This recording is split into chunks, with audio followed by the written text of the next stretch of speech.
Hello बच्चों, welcome back to my channel. और अभी की हमारी वीडियो है क्लास 9th को लेके, जो कि साखियों के बारे में है। ठीक है, कबीरदास जी ने इनको लिखा हुआ है। सबसे पहले हम इनके शब्दार्थ कर लेंगे। तो मानसरोवर होता है मन रूपी हृदय। सुबर का मतलब है अच्छी तरह भरा हुआ। जल आपको पता है पानी होता है। हंसा का मतलब होता है, हंसा एक हंस पक्षी। ठीक है, लेकिन इसको यहाँ पे एक जीव के रूप में बताया गया है। ठीक है, केली होता है क्रीड़ा करना। कराही मतलब करना। मुक्ता फल मतलब मोती। जब मोती को यहाँ पे संबोधित किया गया है प्रभु की भक्ति के साथ। उड़ी का मतलब होता है उड़कर। अनंत मतलब कहीं और। जाही का मतलब होता है जाते हैं। ये सिर्फ और सिर्फ आपकी जो पहली साखी है उसकी उसके शब्दार्थ है। ठीक है, क्योंकि हम इसी का प्रसंग व्याख्या करेंगे तो शब्दार्थ भी एक एक करके करते जाएंगे। तो पहली जो पंक्तियां हैं वो अपन अपनी बुक पे देख लेना। इसका प्रसंग मैंने यहाँ पे लिखा हुआ है। स्टार्टिंग में प्रसंग की कौन सी बुक से ली गई हैं पंक्तियां और इनके कवि क्या हैं वो आप लिख लेना। आगे है, इन पंक्तियों में कवि कहते हैं कि जब मन के हृदय में भक्ति का भाव पूरी तरह से भरा होता है तो उसका कहीं दूसरी तरफ ध्यान नहीं जाता। जब आपके मन में पूरी तरीके से भक्ति भाव भर जाता है तो फिर आप संसार की जो इच्छाएं हैं, वासनाएं हैं, उनके बारे में आप सोचना बंद कर देते हो। ठीक है, तो व्याख्या कर लेते हैं। इन पंक्तियों में कवि कहते हैं कि मानसरोवर झील का पानी एकदम साफ व निर्मल है, जिसमें हंस यानी कि एक पक्षी निवास करता है और वह उसी मानसरोवर झील में मोती के दानों को चुगकर बड़े आनंद से क्रीड़ा करते हुए अपने जीवन को बिताता है।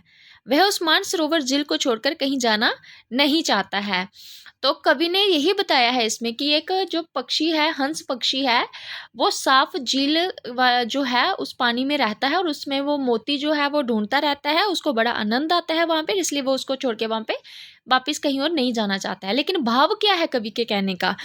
कबीर के कहने का भाव यह है कि व्यक्ति का मन अगर ईश्वर भक्ति में लग जाता है, देखिए अगर आपने एक बार ईश्वर के साथ प्रीत लगा ली, उसकी भक्ति में आप लीन हो गए, फिर उसे संसारिक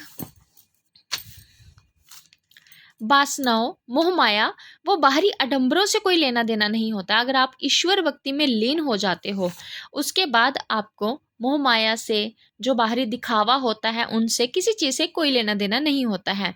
उसे तो ईश्वर भक्ति में ही आनंद व खुशी प्राप्त होती है। मतलब वो इंसान जिसने अपना पूरा का पूरा ध्यान अपनी भक्ति में लगा दिया है, फिर उसको आनंद भी उस भक्ति में ही मिलता है, बाहरी दिखावे से नहीं मिलता है, या फिर बाहरी लोगों से, संसारिक लोगों से नहीं मिलता है।